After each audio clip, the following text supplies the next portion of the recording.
ప్రజాస్వామ్యంలో గౌరవ ముఖ్యమంత్రి చంద్రబాబు నాయుడు గారి నాయకత్వంలో పనిచేసే పార్టీ తెలుగుదేశం పార్టీ. ఇవాళ రాజారెడ్డి రాజ్యాంగంలో జగన్మోహన్ రెడ్డి నాయకత్వంలో 5 సంవత్సరాలు ఈ రాష్ట్రంలో అరాచకాలు సృష్టించి అనేక మంది మీద తప్పుడు కేసులు పెట్టి అక్రమంగా దోపిడీలు చేసి అదే కార్యక్రమాన్ని తప్పించుకోవడానికి ఈరోజు ఒక దళిత సోదరుణ్ణి గన్నవరం పార్టీ కార్యాలయం తగలబెట్టినటువంటి కేసులో ఎవరైతే ఫిర్యాదుదారుడుగా ఉన్నటువంటి సత్యవర్ధన్ కిడ్నాప్ చేసి భయపెట్టి అతనితో తప్పుడు స్టేట్మెంట్ ఇవ్వడానికి ప్రయత్నం చేసినటువంటి సందర్భంలో కుటుంబ సభ్యులు ఇచ్చినటువంటి ఫిర్యాదు మేరకు ఇవాళ ఉదయం గన్నవరం మాజీ శాసనసభ్యుడు వల్లభనేని వంశీమోహన్ గారిని అరెస్ట్ చేయడం జరిగింది. మేము మొట్టమొదటి నుంచి కూడా చెప్తా ఉన్నాం, ఎప్పటికైనా ప్రజాస్వామ్యమే గెలుస్తుంది. జగన్మోహన్ రెడ్డిని నమ్ముకున్నటువంటి ప్రతి ఒక్కరూ కూడా ఏదో ఒక రోజు అరెస్ట్ కాక తప్పదు. అధికారం ఉంది కదా అని చెప్పి విర్రవీగితే రేపేమవుద్దనే దానికి ఇవాళ వల్లభనేని వంశీ అరెస్టే ఒక నిదర్శనం. ఇవాళ అతనికి రాజకీయ భిక్ష పెట్టినటువంటి పార్టీ తెలుగుదేశం పార్టీ. అతనికి శాసనసభ్యుడిగా గెలవగలగడానికి కారణం తెలుగుదేశం పార్టీ. అటువంటి కన్న తల్లి లాంటి తెలుగుదేశం పార్టీ కార్యాలయాన్ని తగలబెడితే ఇవాళ ఏం జరిగిందో చూసాం. వాళ్ళ అక్రమ దోపిడీలు అవన్నీ కూడా ఎంక్వైరీలు జరుగుతున్నాయి. అందరూ రాష్ట్రంలో ఉన్నటువంటి వైఎస్ఆర్ పార్టీలో ఎవరైతే తప్పులు చేశారో వాళ్ళందరూ కూడా ఎవరు కూడా తప్పించుకోలేరు. ఇవాళ రాజకీయంగా చాలా ప్రాధాన్యత కలిగినటువంటి కృష్ణా జిల్లాలో భ్రష్టు పట్టించారు ప్రతి ఒక్కరు కూడా. ఒక నాయకుడు క్యాసినో పెట్టిస్తాడు, నోరు ఉంది కదా అని బండబూతులు తిడతాడు, అధికారం ఉంది కదా అని చెప్పి అధికారుల్ని కాళ్ళ కింద వేసుకుని తొక్కే పరిస్థితి చేశారు. ఆ రోజున వాళ్ళు చేసినటువంటి దుర్మార్గాలు ఇవాళ బందర్లో మచిలీపట్నంలో ఒక మాజీ మంత్రి బియ్యం స్కామ్లో సొంత భార్యనే కేసులో ఇరికించినటువంటి దౌర్భాగ్యమైనటువంటి పరిస్థితులు వైఎస్ఆర్ పార్టీ ఇవాళ ఆ నాయకులది. తీర ప్రాంతంలో భూములు కొట్టేసిన ఒక మాజీ మంత్రి తెలుగుదేశం పార్టీ ప్రధాన కార్యాలయంలో ఆ కుటుంబానికి రాజకీయ భిక్ష పెట్టినటువంటి పార్టీ తెలుగుదేశం పార్టీ. ఇవాళ దాడులు చేసి జగన్ దగ్గర మెప్పులు పొంది పదవులు పొందాలని చూస్తే ఏమైంది ఇవాళ మీరు చూశారు. ఇవాళ ఎవరు కూడా తప్పించుకోలేరు. ఇవాళ ఎవరైతే కంప్లైంట్ ఇచ్చారో అతని మీదే, ఒక దళితుడి మీదే ఇవాళ ఇలాంటి దుర్మార్గాలు చేస్తూ ఉన్నారంటే ఎట్టి పరిస్థితుల్లో కూడా ప్రభుత్వం చూస్తూ ఊరుకోదు. ఖచ్చితంగా ఎవరు కూడా తప్పించుకోలేరు. ఇవాళ జగన్మోహన్ రెడ్డి గారు కూడా ఈ రాష్ట్రాన్ని ఏ రకంగా దోచుకున్నారో, ఇవాళ సొంత బాబాయ్ని ఏ రకంగా హత్య చేశారో మొత్తం కూడా ఇవాళ బయటకు వస్తున్నాయి. విచారణ కూడా వేగవంతంగా పూర్తి కావాల్సినటువంటి అవసరం ఉంది. దానికి కావాల్సినటువంటి చర్యలన్నీ కూడా తీసుకునే పరిస్థితి ఉంది. కాబట్టి ఎవరు కూడా తప్పించుకోలేరు. ఇవాళ వచ్చి మాట్లాడుతూ ఉన్నారు ఒక్కొక్కరు. మీరు మాట్లాడే అర్హత మీకుందా? మీరు చేసిన తప్పిదాలే మిమ్మల్ని వెనక పంపిస్తున్న అది గుర్తుపెట్టుకోవాలని చెప్పి ఈ సందర్భంగా తెలియజేస్తూ, చాలా పారదర్శకంగా మేము కక్షపూరితంగా చేయాలంటే ప్రభుత్వం వచ్చిన నెల రోజుల్లోనే మొత్తం అందరినీ జైల్లో పెట్టవచ్చు. కానీ మేము ఎక్కడా కూడా ఎవరి మీద కూడా కక్ష సాధింపు చర్యలు తెలుగుదేశం పార్టీ చేయదు. ప్రజాస్వామ్యబద్ధంగానే ముందుకెళ్తాం. ఎవరైతే దీంట్లో అవినీతిలో కానీ అరాచకాల్లో కానీ భాగస్వాములు అయ్యారో వాళ్ళు ఎట్టి పరిస్థితి కూడా తప్పించుకోలేరని కూడా తెలియజేస్తాను. డీజీపీ గారిని కలవడం కోసం వారిని మేము అపాయింట్మెంట్ అడిగాం ఫోన్లో.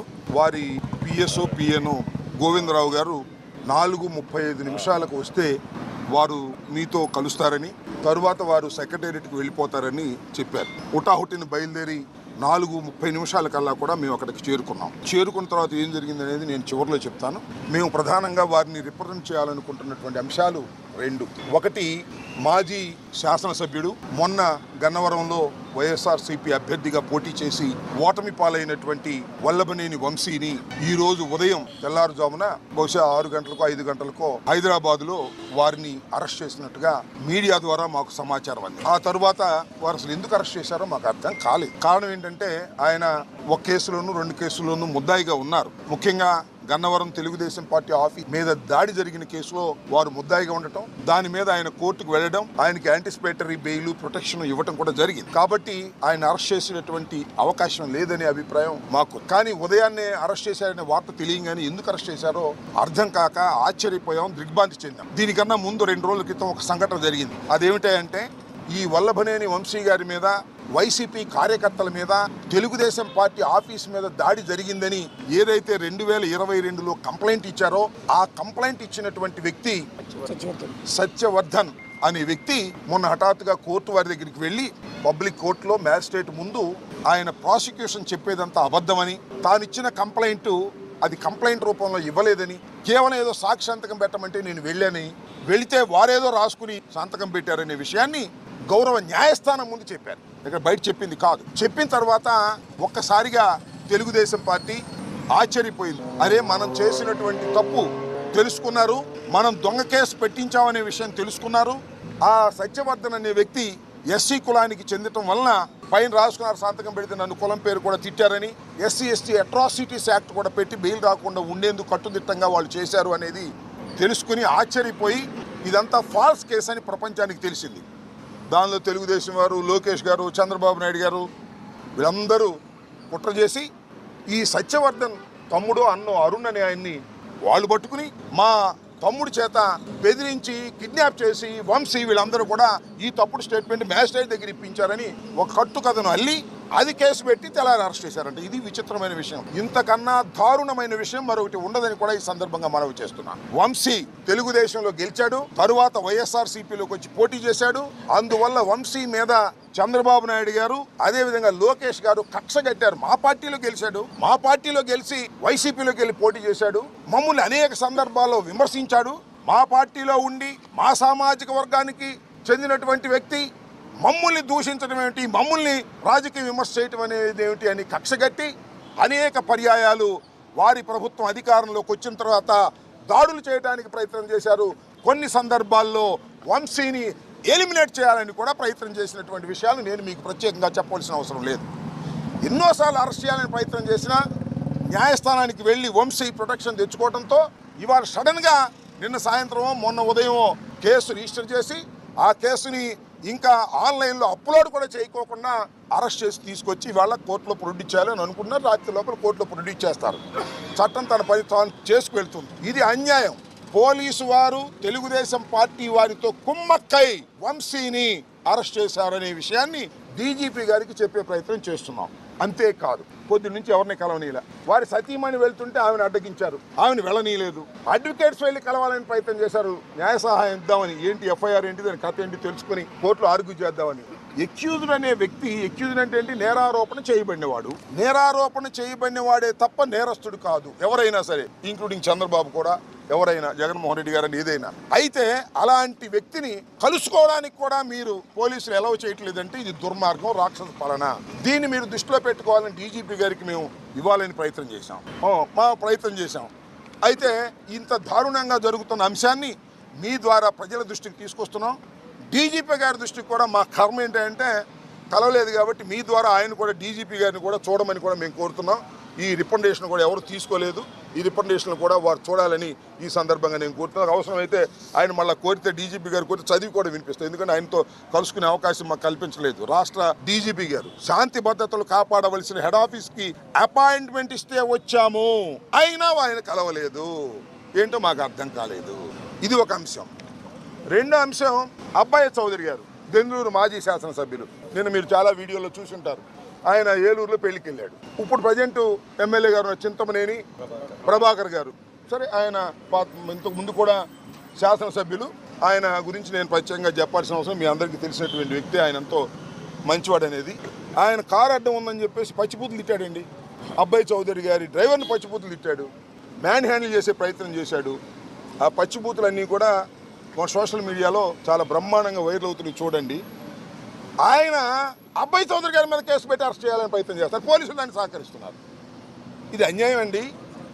అబ్బాయి చౌదరి గారు కారు డ్రైవర్ని తిట్టాడు, అబ్బాయి చౌదరి మీద ఇష్టం వచ్చినట్టు మాట్లాడి ఆయన మీద కేసు పెట్టే ప్రయత్నం చేస్తున్నారు. ఇది అన్యాయం డీజీపీ గారు అని రెండవ రికమెండేషన్ ఇవ్వాలని మేము ప్రయత్నం చేశాం. ఇందాక నేను ఎక్కడో మా చింతమనేని ప్రభాకర్ గారు శాసనసభ్యులు వారికి చూస్తున్నా. అసలు నేను అలా తిట్టడానికి గల కారణం ఏంటో తెలుసా, నాకు అంత ఆవేశం తీసుకురావడానికి కారణం ఏంటో తెలుసా అని చెప్తున్నాడు ఆయన. ఎవడన్నా నేరం చేసి ఎవరన్నా మర్డర్ చేస్తే నేను అసలు మర్డర్ చేయడానికి గల కారణం ఏంటో తెలుసా, అర్థం చేసుకోగలరా అంటే ఏం చెప్పాలి? నేరం చేశాడు, ఇష్టం వచ్చినట్టు తిట్టాడు, అన్యాయంగా అక్రమంగా ప్రవర్తన చేశాడు. కారు అడ్డం పెట్టినందుకేనంట. కారు దోవలో అడ్డం పెడతారు, సహజంగా మనం వెళ్తున్నప్పుడు కారు తప్పుకోమంటే తప్పుకుంటారు. ఈ రకంగా రౌడీయుధం చేసే పరిస్థితికి తెలుగుదేశం శాసనసభ్యులు వస్తున్నారు. దీనికి పోలీసులు సహకరిస్తున్నారు. అలా సహకరించడం తప్పు అని చెప్పేందుకు మేము డీజీపీ గారిని వాళ్ళు కలవాలనుకున్నాం మేమందరం. కానీ ఆయన కలవలేదు. ఆయన చట్టబద్ధంగా ఉన్నటువంటి వ్యక్తి కాబట్టి డీజీపీ గారు గౌరవనీయులు, ఐపీఎస్ ఆఫీసర్, మిమ్మల్ని కలవకపోయినా మా రికమెండేషన్లు ఆయన తీసుకోకపోయినా ఆయన యాక్షన్ తీసుకుంటారు. ఈ ప్రెస్ చూస్తారు, ఈ మీడియా సమావేశం చూస్తారని నేను అనుకుంటున్నా. చూడకపోతే మా కర్మ, అది మేమేం చేయలేము. ఇక్కడ జరిగిన ఇంకొక విషయాన్ని కూడా చెప్పాలా. ఇవాళ మేము అప్పిరెడ్డి గారు మేమందరం కలిసి డీజీపీ గారిని కలవాలనుకున్నాం. డీజీపీ గారిని కలవాలనుకుని డీజీపీ గారి దగ్గర పిఎస్ గానో పిఏ గానో పనిచేస్తున్న గోవిందరావు గారికి ఫోన్ చేశాం. ఫోన్ చేస్తే ఇందాక నేను చెప్పినట్టుగా 4:35కి లోపు మీరు వస్తే ఆయన కలుస్తారు అన్నాం. మేము 4:30కి వచ్చి కూర్చున్నాం. పైన డీజీపీ గారు ఉన్నారు. అరగంట కూర్చున్న తర్వాత డీజీపీ గారు వెళ్ళిపోయారని చెప్పారు. వెళ్ళిపోయారు. సరే వెళ్ళిపోతే మేము ఏం చేయాలి? ఈ రిప్రజెంటేషన్ ఎవరికైనా ఇస్తామా అంటే ఎవరు తీసుకోలేదే, ఎవరు తీసుకోమన్నారు. నేను డీజీపీ గారు వెళ్ళిపోతే మేము ముందు అడిగి అపాయింట్మెంట్ తీసుకుని డీజీపీ గారి దగ్గరికి మేము వచ్చాం కదా. ఆయన బిజీగా ఉంటే ఉండదు, తప్పులేదు. తప్పు డీజీపీ గారు రాష్ట్ర శాంతి భద్రతలు కాపాడవలసినటువంటి ప్రధానమైన వ్యక్తి కాబట్టి బిజీగా ఉండొచ్చు. మా బోటి వాళ్ళని, అపోజిషన్లో ఉన్నటువంటి వాళ్ళని, మంత్రులుగా ఊడిపోయిన వాళ్ళని, ఎమ్మెల్యేలుగా ఊడిపోయిన వాళ్ళని కలవలేకపోవచ్చు. ఆయన అంత బిజీగా ఉంటే కలవకపోతే నా ఇన్ఫీరియర్ ఆఫీసర్ ఇంకో ఆఫీసర్కి ఇవ్వండి అని ఎండార్స్ చేయాలి కదా గౌరవంగా ప్రజాస్వామ్యంలో. అది కూడా లేదు. ఎవరైతే తీసుకుంటారంటే ఎవరు తీసుకోరన్నారు. చివరికి గోడ కంటి చూద్దాం, ఇక్కడ అంటించడానికి లేదన్నారు. What is this?